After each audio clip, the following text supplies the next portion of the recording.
आज का हमारा टॉपिक है ट्रांसक्रिप्शन इन प्रोकैरियोट्स। ट्रांसक्रिप्शन को सबसे पहले समझते हैं कि ट्रांसक्रिप्शन का मतलब क्या होता है। ट्रांसक्रिप्शन में जो है डीएनए के एक स्ट्रैंड से जब जेनेटिक इंफॉर्मेशन को आरएनए के रूप में कॉपी करने की जो प्रक्रिया है उसको हम जो है कहते हैं क्या, ट्रांसक्रिप्शन। तो मैं एक बार फिर से समझ लें कि डीएनए के एक स्ट्रैंड से जेनेटिक इंफॉर्मेशन को आरएनए के रूप में कॉपी करने की प्रक्रिया को हम जो है ट्रांसक्रिप्शन कहते हैं। ट्रांसक्रिप्शन जो है प्रोकैरियोट्स के केसेस में हमको जो है अध्ययन करना है इस टॉपिक के अंदर। तो यहाँ पे जो ट्रांसक्रिप्शन है प्रोकैरियोट्स में, वो जो है आरएनए पॉलीमरेज की मदद से, आरएनए पॉलीमरेज की जो है मदद से 3 चरणों में होती है। ये जो है एक पहला स्टेप जो इसका होता है वो है इनिशिएशन। दूसरा जो है इसके अंदर वो एलांगेशन। तीसरा जो है इसका चरण है टर्मिनेशन। इनिशिएशन का मतलब होता है प्रारंभ होना। ट्रांसक्रिप्शन इनिशिएशन फेज में क्या है, प्रारंभ होती है। और ट्रांसक्रिप्ट जो है एलांगेशन फेज में साइज इंक्रीज करते हैं, और जब वो जो है मैच्योर फॉर्म में हो जाते हैं तब उनका डीएनए स्ट्रैंड से जो है अलग होना टर्मिनेशन कहलाता है।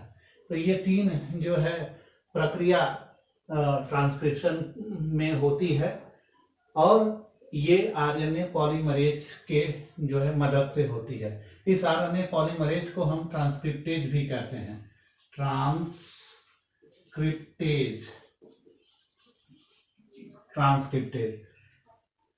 प्रोकैरियोट्स में अकेला जो है ये सिंगल जो आरएनए पॉलीमरेज है, ये सभी टाइप्स के जो है आरएनए का निर्माण करता है। ऑल टाइप ऑफ आरएनए, जो कि राइबोसोमल आरएनए, ट्रांसफर आरएनए और मैसेंजर आरएनए, ये सब जो है केवल एक जो है आरएनए पॉलीमरेज से बन जाते हैं। ये आरएनए पॉलीमरेज के अंदर जो है एक कोर एंजाइम होता है। ये कोर एंजाइम्स इसके अंदर अल्फा टू बीटा प्राइम और ओमेगा जो है पॉलीपेप्टाइड यूनिट से बनता है। पॉलीपेप्टाइड जो है यूनिट है, इससे जो है बनता है। और इसके साथ साथ इसमें जो है एक सिग्मा जो है फैक्टर्स भी होता है। ये जो है जब इसके साथ कोर एंजाइम के साथ जो है जुड़ जाता है तो ये जो है बना लेते हैं क्या, होलो एंजाइम। यहाँ सिग्मा फैक्टर का कार्य क्या होता है, ये इनिशिएटिंग फैक्टर का काम करता है। इनिशिएटिंग जो है ये ट्रांसक्रिप्शन को शुरू करने के लिए जिम्मेदार होता है। इसके बगैर जो है कोर एंजाइम्स वो प्रमोटर्स पे एक्यूरेटली बाइंड नहीं होते हैं, और न ही जो है ये ट्रांसक्रिप्शन शुरू हो पाता है। तो मुख्य कार्य जो है क्या है, सिग्मा फैक्टर्स का है। इसको हम जो है इनिशिएटिंग जो है फैक्टर्स कहते हैं। अल्फा जो है इसके अंदर 2 जो है यूनिट्स होती हैं, जो है इसको आप जो है देखें, अल्फा 2 से हमने इसको डिनोट किया है। और इस अल्फा के अंदर जो है एक यन टर्मिनेटिंग जो है डोमेन होता है और दूसरा जो है सी टर्मिनेटिंग जो है डोमेन होता है। तो जो यन टर्मिनेटिंग डोमेन है, इसका मुख्य कार्य क्या होता है कि ये असेंबली करता है, assembly of core enzyme. Core enzyme, जो कोर एंजाइम है इनको जो है असेंबल करने का काम करता है। जबकि जो है सी टी डी, जिसको सी टर्मिनल डोमेन्स जो है कहते हैं, ये नॉन स्पेसिफिक जो है इंटरेक्शंस करता है, इंटरेक्शन जो है करता है किससे? प्रमोटर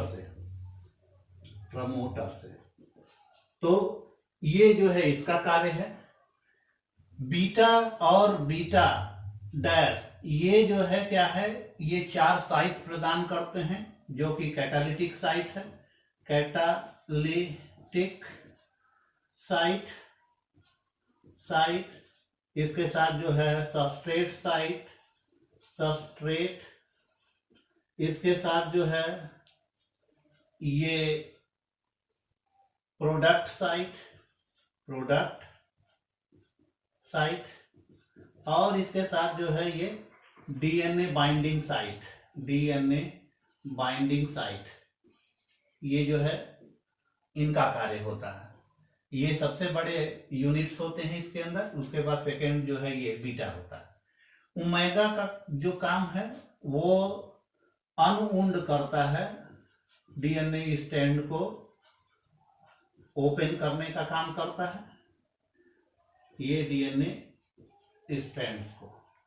तो ये तो जो है हमने देख लिया कि ये डीएनए पॉलीमरेज क्या है। अब इसकी जो असेंबली होती है वो इस तरह की जो है होती है।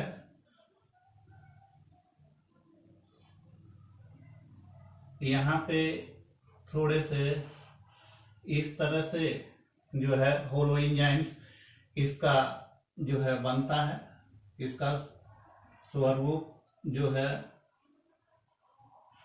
इस तरह से आता है।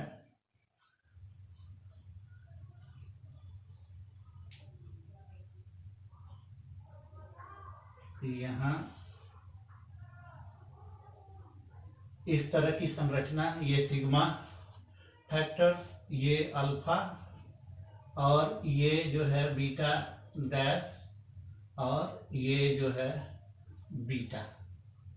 इस तरह की ये जो है संरचना शो करते हैं। अब हम जो है समझते हैं कि ट्रांसक्रिप्शन किस तरह से होता है। तो पहला चरण क्या है हमारा, जो है इनिशिएशन।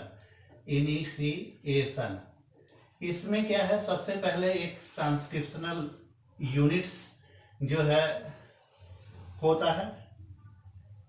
इस ट्रांसक्रिप्शनल यूनिट में एक टेम्पलेट स्ट्रैंड्स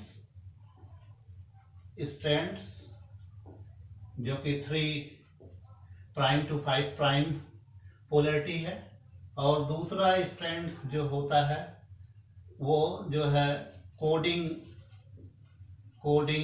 स्ट्रैंड या सेंस स्ट्रैंड्स जो है होते हैं।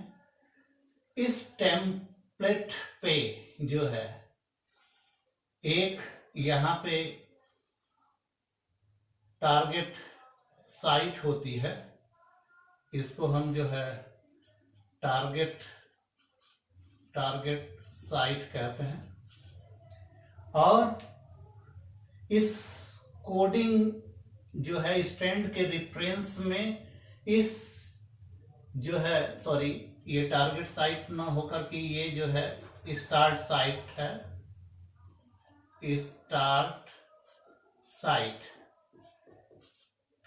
और इस स्टार्ट से साइट से अप स्ट्रीम जो है ये क्या होते हैं, प्रमोटर्स होते हैं 5 प्राइम पे प्रमोटर। ये जो है 20 से लेकर के जो है 200 बेस के जो है होते हैं।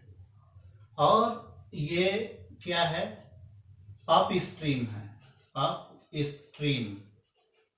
अप स्ट्रीम का मतलब है कि इस जो स्टार्ट साइट है या स्टार्ट पॉइंट है उससे जो है वो कोडिंग स्ट्रेंथ के रेफरेंस में 5 प्राइम की तरफ जो भी बेसेज होते हैं उनको हम जो है अप स्ट्रीम कहते हैं, और इसके रेफरेंस में 3 प्राइम की तरफ जो भी बेसेस होते हैं इनको हम जो है डाउन स्ट्रीम कहते हैं, डाउन स्ट्रीम। तो ये जो है, तो यहाँ पे प्रमोटर होता है। स्टार्ट साइड से जो है 2 या 1 बेस जो है अप स्ट्रीम एक साइट जो है प्रमोटर पे होती है, जिसको हम बाइंडिंग साइट्स के नाम से जानते हैं, बाइंडिंग साइट। ये बाइंडिंग साइट प्रिबनाव बॉक्स के रूप में भी जाना जाता है, प्रिबनाव या टाटा बॉक्स के रूप में भी जाना जाता है। इसके लिए जो कोड होते हैं TATAT, ये जो है ये बाइंडिंग के लिए है। ये जो है होता है क्या, माइनस जो है 10, -10 का मतलब है अप स्ट्रीम जो है। उसके बाद जो है इसके ऊपर एक जो है रिकॉग्निशन साइट्स भी होती है, रिकॉग्निशन जो है साइट। ये रिकॉग्निशन साइट्स क्या होती है, -35 बेस पे जो है मौजूद होती है, और ये जो है कोडेड होते हैं TTACAC के द्वारा, और बीच में ये स्ट्रक्चरल जीन्स और इधर जो है टर्मिनेटर। अब होता क्या है कि यहाँ पे देखें, यहाँ सबसे पहले इस प्रमोटर के ऊपर जो है इन साइट्स के बीच में ये आरएनए पॉलीमरेज कॉम्प्लेक्स क्या होता है, अपने आप को पहले जो है सिग्मा फैक्टर्स के हेल्प के द्वारा जो है ये बाइंड होता है। यहाँ पे ये जो है बाइंड होते हैं। यहाँ सिग्मा फैक्टर्स और ये जो है बाकी जो स्ट्रक्चर्स हैं इसके साथ जो है ये यहाँ पे इस प्रमोटर साइट्स पे ये जो है ये प्रमोटर साइट के ऊपर जो है बाइंड होता है। और जब ये इसके ऊपर बाइंड होता है तो ये जो है बनाता क्या है, ये बनाता है क्लोज्ड प्रमोटर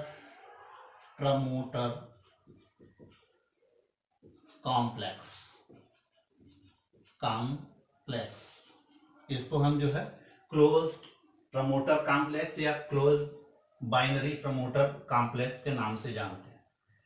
फिर ये क्या करता है, जब यहाँ पे बाइंड हो जाता है तो ये अगले चरण में क्या करता है, एक ओपन फॉर्क जो है डेवलप करता है इस जो है साइट्स के ऊपर, और यहाँ पे ये जो है डेवलप मतलब अपने आप को जो है अटैच करते हैं। ये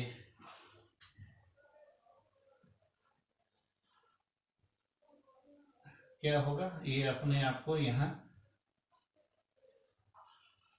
अटैच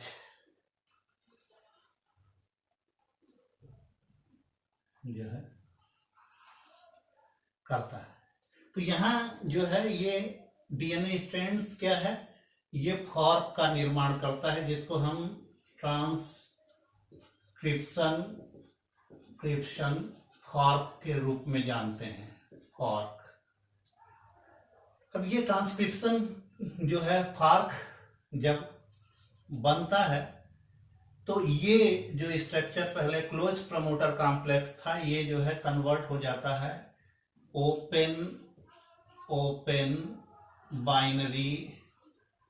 बाइनरी जो है ये ओपन बाइनरी प्रमोटर कॉम्प्लेक्स में, प्रमोटर कॉम्प्लेक्स। जब ये ओपन प्रमोटर कॉम्प्लेक्स में आ जाता है तो यहाँ से जो स्टार्ट्स जो है फॉर्क बना है वो ओमेगा के द्वारा, ओमेगा क्या करता है कि ये जो है 13 बेस को ओपन करता है, तो ये जो है इसके अपोजिट साइड में जो ओमेगा है यूनिट है वो जो है 13 बेस को जो है ओपन करता है। अब जब ये इसके ऊपर अपने को प्लेस कर लेते हैं तो ये क्या करते हैं कि बिना मूवमेंट किए यहाँ जो सेल के अंदर न्यूक्लियोटाइड्स हैं GTP, इसके साथ UTP, ATP, CTP, इनको जो है ये क्या करते हैं कि इनके अंदर जो है प्रवेश करते हैं, और प्रवेश करने के बाद ये फिर जो है इसके अंदर छोटे छोटे आरएनए सेगमेंट्स का जो है निर्माण करते हैं। यहाँ पे जो है ये छोटे छोटे आरएनए जो है ये क्या है, आरएनए जो है सेगमेंट्स का निर्माण करते हैं। ये आरएनए सेगमेंट्स जो है 2 to 9 बेस के होते हैं, बेस के जो है होते हैं, और प्रत्येक जो है एंट्री के बाद इनकी संभावना ये रहती है कि ये जो है बाहर आ जाएं, ये बाहर आ जाएं।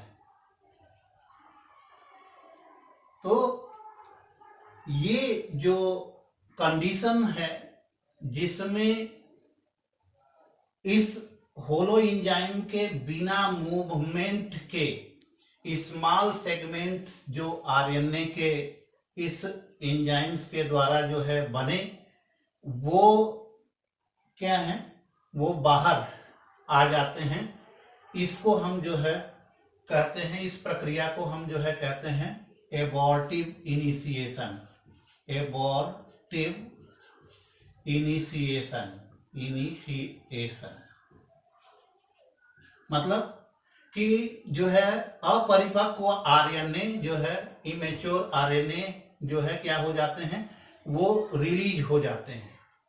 यहाँ ये स्पष्ट समझ ले कि ये जो इनिशिएशंस के पहले की घटना है, जब वास्तविक इनिशिएशन नहीं हो रहा है उस समय ये सिग्मा फैक्टर्स जो है वो जब बाइंड करता है, ओपन बाइनरी प्रमोटर कॉम्प्लेक्स बनते हैं, वहां पे इन न्यूक्लियोटाइड्स की एंट्री से ये छोटे छोटे जो है बेसेस का निर्माण होता है, आरएनए का निर्माण होता है, और वो फिर जो है एबॉर्टिव इनिशिएशन शो करते हैं।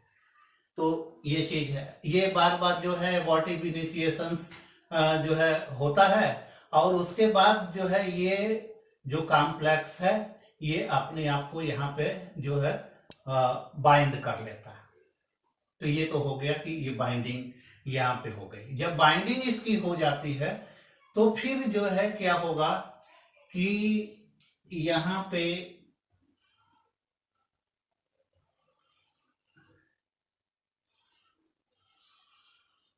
ये जो है सिग्मा फैक्टर्स यहां से क्या हो जाएगा, बाहर हो जाएगा। सिग्मा फैक्टर जो है वहां से बाहर हो जाएगा, और उसके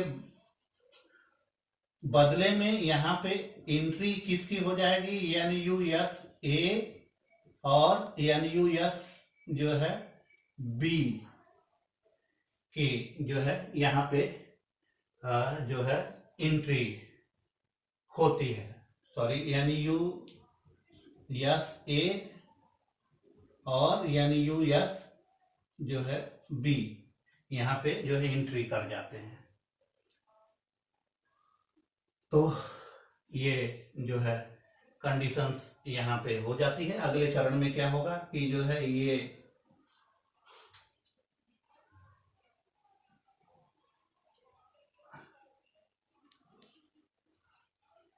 यहाँ से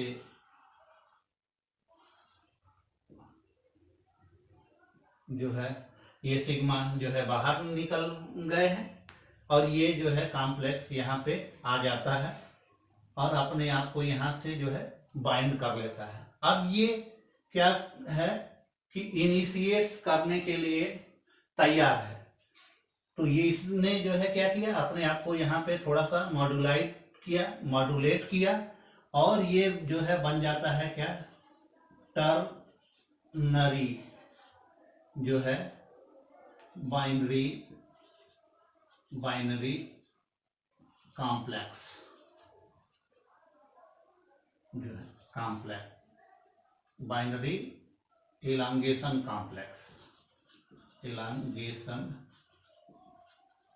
कॉम्प्लेक्स इसको जो है टर्नरी इलांगेशन कॉम्प्लेक्स भी कह सकते हैं। तो हम बाइनरी को यहाँ से रिप्लेस कर देते हैं, टर्नरी जो है इलांगेशन कॉम्प्लेक्स जो है बन जाता है। अब ये कॉम्प्लेक्स क्या करेगा, ये दूसरे स्टेप्स को जो है फैसिलिटेट करेगा, जो कि है क्या हमारा इलांगेशन।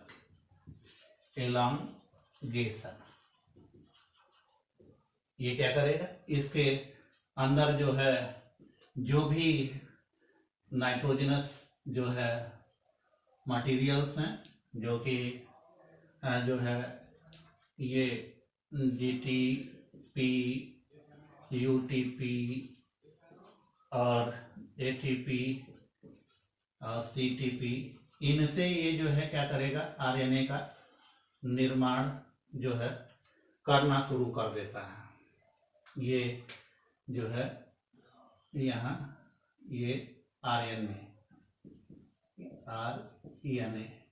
यहाँ ये जो है खास बात ये है कि जो इसके अंदर पहला जो है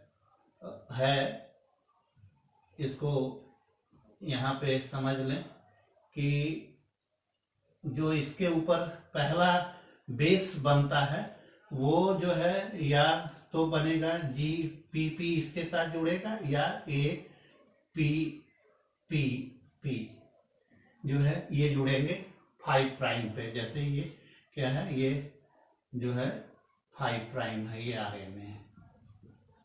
ये इसको मैंने यहाँ पे दिखाने के लिए जो है, क्योंकि यहाँ जगह नहीं थी यहाँ, इसलिए दिखाने के लिए जो है हमने किया। अब यहाँ पे एक इलांगेशंस में है, ये जो है चीजें इसके साथ जुड़ती जाएंगी और ये इस कोड के एलांग जो है ये RNA का निर्माण करते जाएंगे। यहाँ जो है इलांगेशंस के लिए जो है चैम्बरलिन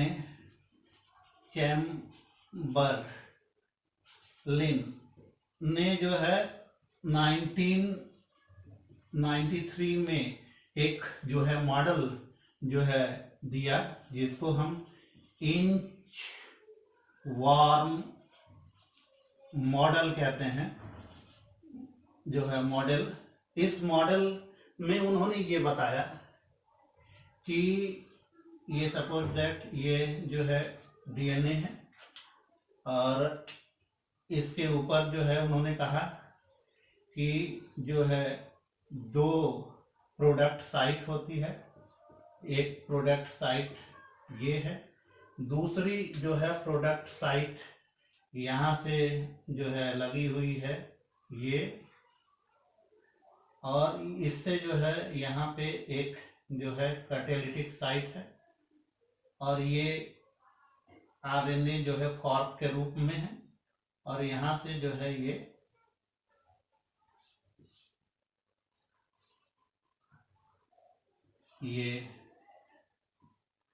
यहाँ ये RNA जो है कॉम्प्लेक्स। इन्होंने कहा कि जो है इस RNA कॉम्प्लेक्स के अंदर जो है दो प्रोडक्ट साइट होती है। एक को हम कहते हैं लीडिंग जो है प्रोडक्ट साइट, और दूसरे को हम कहते हैं लैगिंग प्रोडक्ट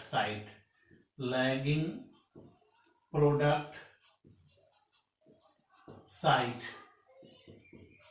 एक को लीडिंग और दूसरे को लैगिंग प्रोडक्ट साइट के रूप में जो है जानते हैं। यहाँ कैटालिटिक साइट जो है। तो इनका ये मानना है, चैम्बरलिन ने जो है एक्सपेरिमेंट के आधार पे ये मॉडल प्रस्तावित किया जो है, इनका ये कहना है कि ये जो इलांगेशन है आरएनए स्क्रिप्ट का, वो जो है होता क्या है, आरएनए पॉलीमरेज के डीएनए स्ट्रैंड के एलान इंचवॉर्म ट्रांसलोकेशन के द्वारा होता है। फिर से समझिए, इनका कहना है कि जो इलांगेशन है वो आरएनए पॉलीमरेज का डीएनए स्ट्रैंड के एलांग इंचवॉर्म ट्रांसलोकेशन के द्वारा होता है। सबसे पहले क्या होता है कि 10 न्यूक्लियोटाइड्स के जो है इसके अंदर स्ट्रैंड्स जो है बनते हैं, जो कि लीडिंग स्ट्रैंड्स को जो है लीडिंग प्रोडक्ट साइट को ऑक्युपाई करते हैं। जब ये जो है फुलफिल हो जाता है, तब ये क्या करता है, आरएनए पॉलीमरेज जो है वो ट्रांसलोकेट कर जाता है 10 नाइट्रोजनस बेस आगे, और जब वो 10 जो है नाइट्रोजनस बेस आगे पहुंच जाता है, उस दौरान क्या होगा कि ये जो 10 न्यूक्लियोटाइड्स हैं वो जो है लैगिंग स्ट्रैंड्स के अंदर रिप्लेस कर दिए जाते हैं। जब ये लैगिंग स्ट्रैंड्स के अंदर रिप्लेस किए जाएंगे तो ये क्या हो जाएगा, फिर खाली हो जाएगा, और जो न्यूली सिंथेसाइज है वो इसके अंदर जो है आ जाता है, और इस तरह से ये स्ट्रैंड्स जो है क्या हो जाते हैं, आगे की तरफ जो है सिंथेसाइज होते रहते हैं। तो ये जो है कंडीशंस जो है होती है इलांगेशन में। ओके, तो एक कंडीशन ये है। अब बात आती है कि इलांगेशन हो गया, तो टर्मिनेशंस की बात है। टर्मिनेशन का मतलब मैंने आपको बताया कि टर्मिनेशन का मतलब है कि जब जो है ट्रांसक्रिप्ट बन जाते हैं तो उनको डीएनए से डिटैच किया जाता है या उनके बनने को रोका जाता है, उसको हम जो है टर्मिनेशन कहते हैं। ये टर्मिनेशन यहाँ पे बैक्टीरिया के केसेस में दो तरह से होता है। एक जो है रो डिपेंडेंट और दूसरा होता है रो जो है डिपेंडेंट। रो इंडिपेंडेंट में इसमें जो है कोई बाह्य प्रोटीन की एक्सटर्नल प्रोटीन की आवश्यकता नहीं होती है।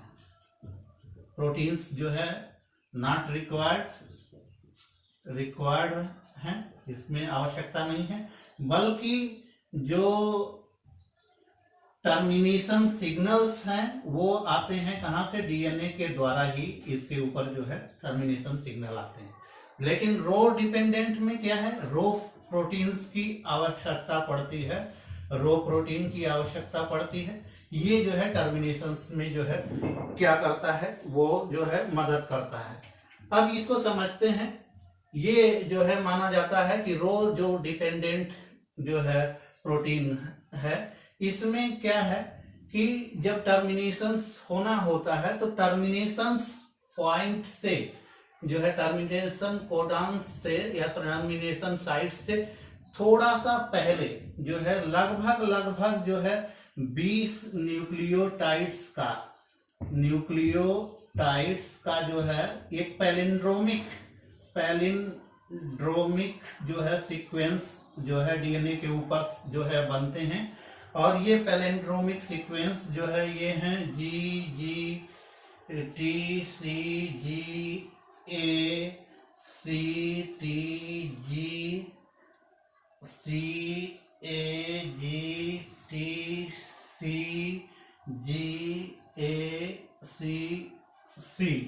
ये जो है पैलिंड्रोमिक सीक्वेंस जो है हैं। अब इनको जो है अगर हम कर लेते हैं, ये मान लीजिए ये 3 है, ये जो है प्राइम है, तो ये जो है 5 प्राइम क्या होंगे, सी जो है, और A G C T G A C G T C A G C T G G, ये जो है पैलिंड्रोमिक सीक्वेंस होते हैं।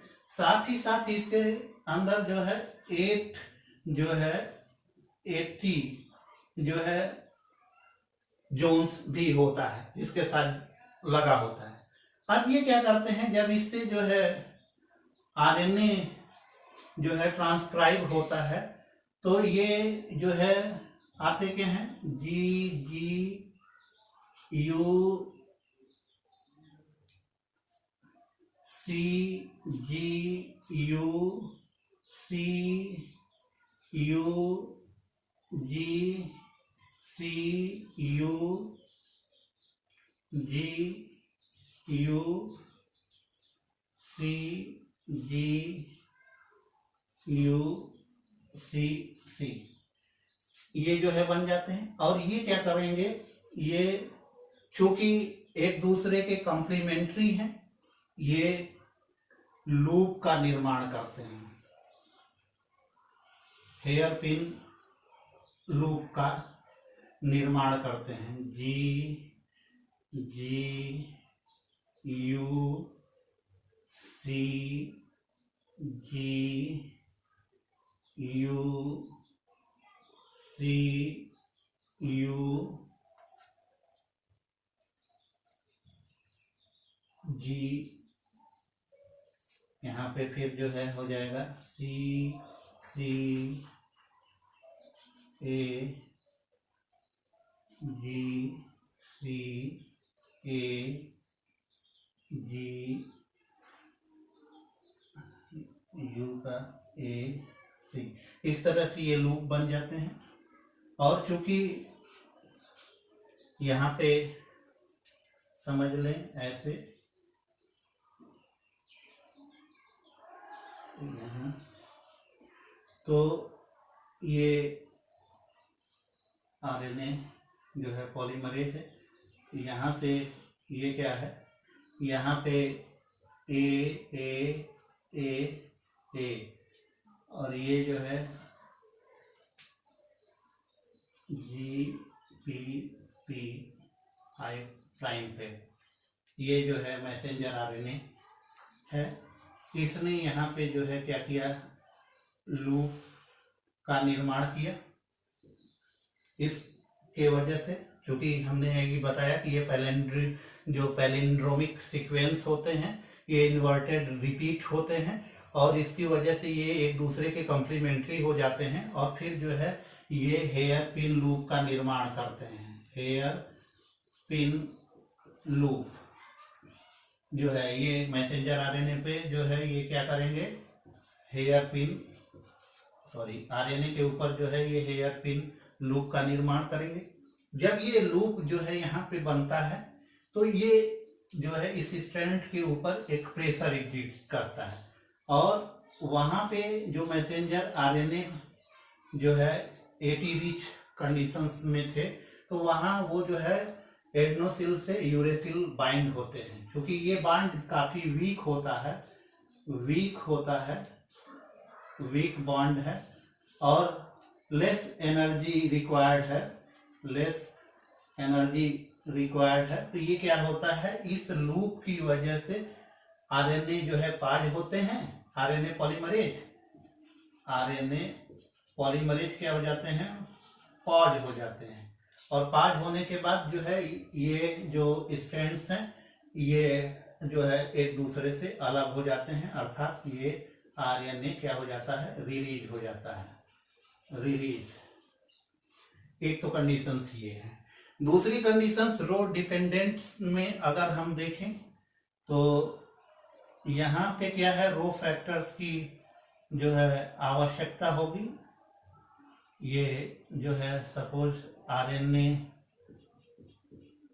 जो है पॉलीमरेज, यहाँ जो है 80 रीजन्स जो है, यहाँ ए और ये जो है क्या है यू यू यू यू, ये रीजन। यहाँ पे ये देखा गया है कि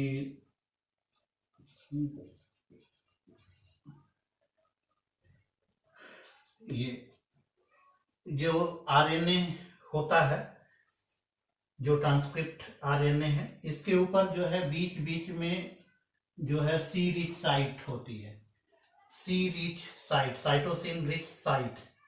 और इस सी रिच साइट्स के ऊपर जो है ये रो जो है, जो प्रोटीन है वो अपने आप को जो है इसके ऊपर व्यवस्थित करता है। यहाँ पे आप समझ लें कि ये जो रो है ये प्रोटीन है हेक्सामेरिक एटीपी डिपेंडेंट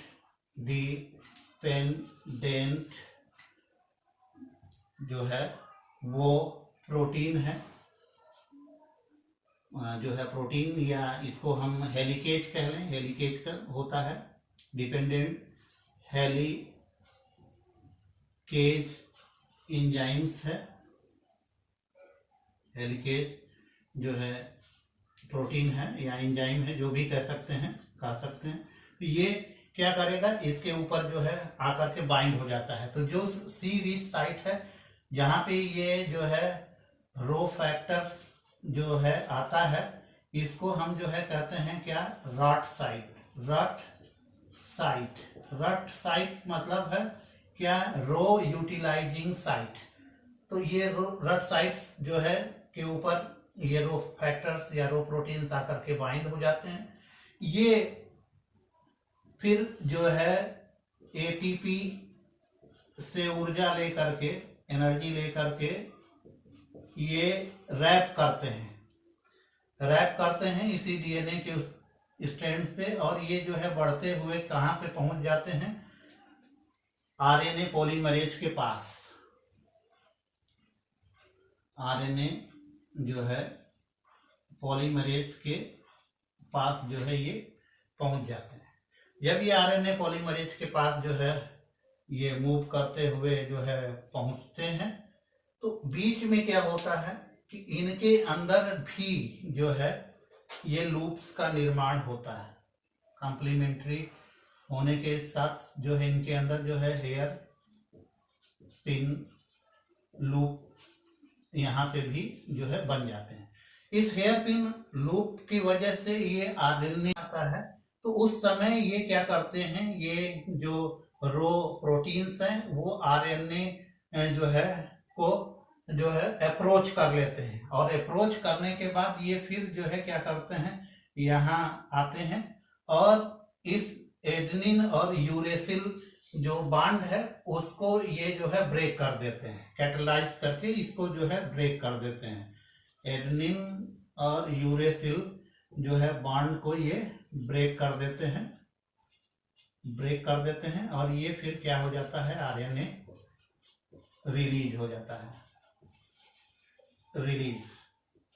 तो इस तरह से यहाँ पे जो है ये कंडीशंस जो है होती है। यहाँ एक चीज स्पष्ट समझ लें कि ट्रांसक्रिप्शन और रेप्लिकेशन में जो बेसिक अंतर ये है कि वहाँ दोनों स्ट्रैंड्स जो है कॉपी होते हैं, यहाँ केवल एक स्ट्रैंड कॉपी होता है। वहाँ जो है एक आरएनए प्राइमर्स की आवश्यकता पड़ती है इनिशिएट्स करने के लिए।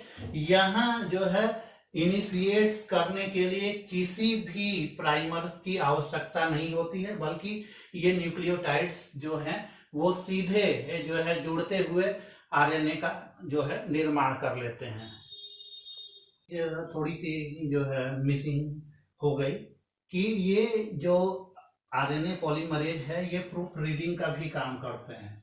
प्रूफ रीडिंग ये जो है करते हैं। यहाँ प्रूफ रीडिंग जो है होती है GRE जो है A और जो है B के द्वारा। ये तब काम करते हैं जब या तो जो है ये लैगिंग जो है प्रोडक्ट साइट मिसप्लेस हो जाए या कैटालिटिक साइट्स जो है वो मिसप्लेस हो जाए। तो यहाँ पे जो है ये ग्री A और B जो है वो क्या करते हैं, प्रूफ रीडिंग का जो है काम करते हैं।